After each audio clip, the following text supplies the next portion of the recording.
Over the last year, the Center for Teaching hosted 2 learning communities that explored issues of race and learning, one for graduate students and one for faculty members. In these monthly meetings, participants discussed topics such as stereotype threat, microaggressions, and approaches to teaching race. In the following video, participants talk about their experiences, what they learned, and the work that they think remains to be done on the topic.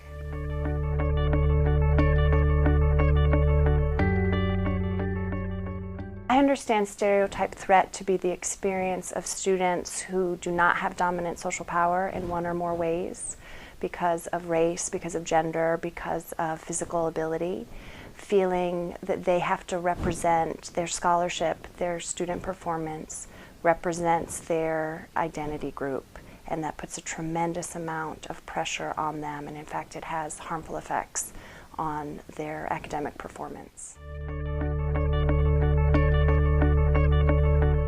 The way I think about microaggressions is kind of those everyday interactions, things that are either said or done that communicate some sort of hostility or bias. I would describe microaggressions as an unconscious way of expressing a stereotype about someone. Generally speaking, I would say that microaggressions are unconscious forms of discrimination.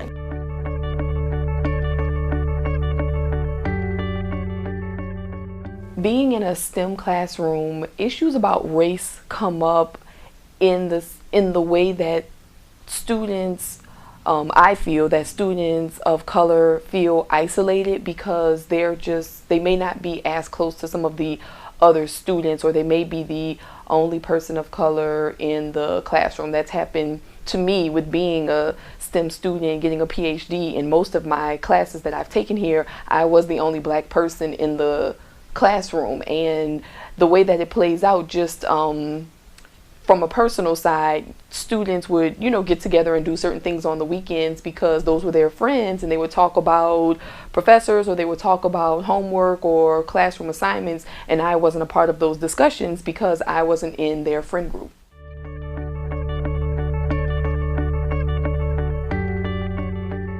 My ideal in the classroom is that it's a community of argument. And that can sound like a contradiction in terms, but what I mean by that is that it's an open space in which people can encounter the material, share what they're thinking about the material, and have the impressions that other students are having about that change their minds. And that's not necessarily a safe space. And in fact, in some ways, it's deliberately an unsafe space in the sense that it poses real dangers to one's presuppositions, one's assumptions, one's prejudices. Those are all things that a classroom ought to put in danger. So in the classroom, I've approached teaching race using 3-4 key tools. One is having students think about their own surroundings. So for example, in my ethnic American literature class on race and place, we started class by looking at a racial map of Nashville and thinking about, the racial environment in which we live in. The second tool that I use are critical readings across disciplines that deal with questions of racial inequality, with questions of economics, with questions of identity. The third tool that I use are what I call critical creative writing assignments that are generally ungraded but mandatory. For example, this semester my students are writing the beginning of their own racial autobiography, where they discuss when they first thought about race in their lives and what that meant for their own racial identity development. And finally, I use popular culture. I use music videos, I use visual culture, and often musicians that they know, and that bring the readings closer to their own reality.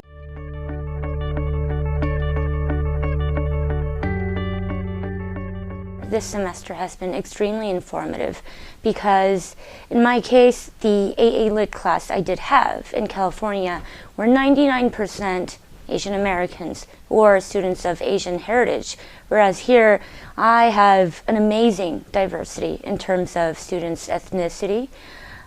cultural backgrounds and race.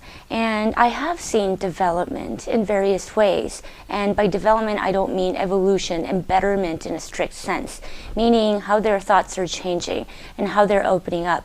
One biggest objective of this course is to figure out ways to blur boundaries, in order to do which we have to first figure out what kind of boundaries exist.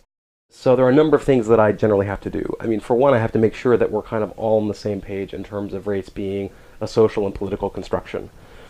Students may come in with their own varieties of essentialist ideas. They may come in with all kinds of unexamined assumptions about race, and as a kind of baseline, I need to make sure that we kind of all are deconstructing, that we're all kind of interested in historicizing.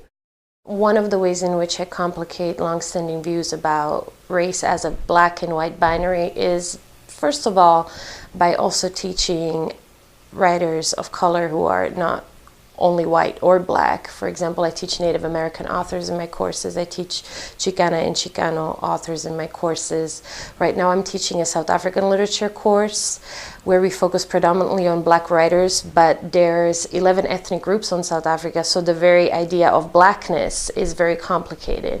But another way in which I do that is by making students understand that when we're talking about the realities of black people, for example, criminalization and disproportionate incarceration, it also affects Latino people, it also affects Native Americans.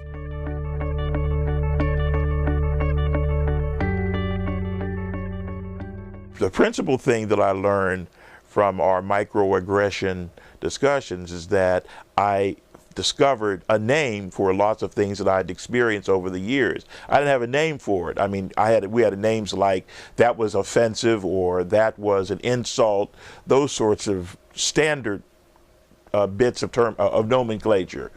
But microaggression really gives it a precision. I did learn that, there are many struggles that we have in common when it comes to teaching in a Vanderbilt classroom, but the events also reminded me once again that faculty of color do have struggles that are challenges that I do not have, and also reminded me, to be mindful of how privilege works in the classroom and of my own privilege and how that operates. I gained a number of things from participating in the graduate learning community this year, but I think that one of the biggest things that's most salient about it is just how discipline specific some of these issues, or being able to address some of these issues are. Because I teach ethics, I'm in the humanities, and so I think that there is more freedom to engage in these kind of conversations in the teaching moment than what I've learned it is for some of my colleagues who are in the hard sciences.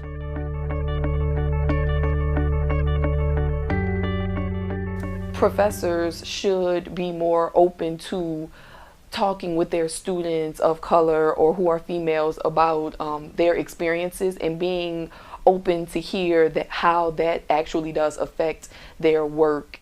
So offering this opportunity to all graduate students from this point on, and really providing it as this space of getting to know your peers outside of your home department, and also getting to talk in a candid manner with your peers about some of the issues you've experienced. I think a lot of our conversations were about how our own identity and identity politics play out in the classroom, and I can't think of any other time I've really had that discussion throughout my 4 years being here.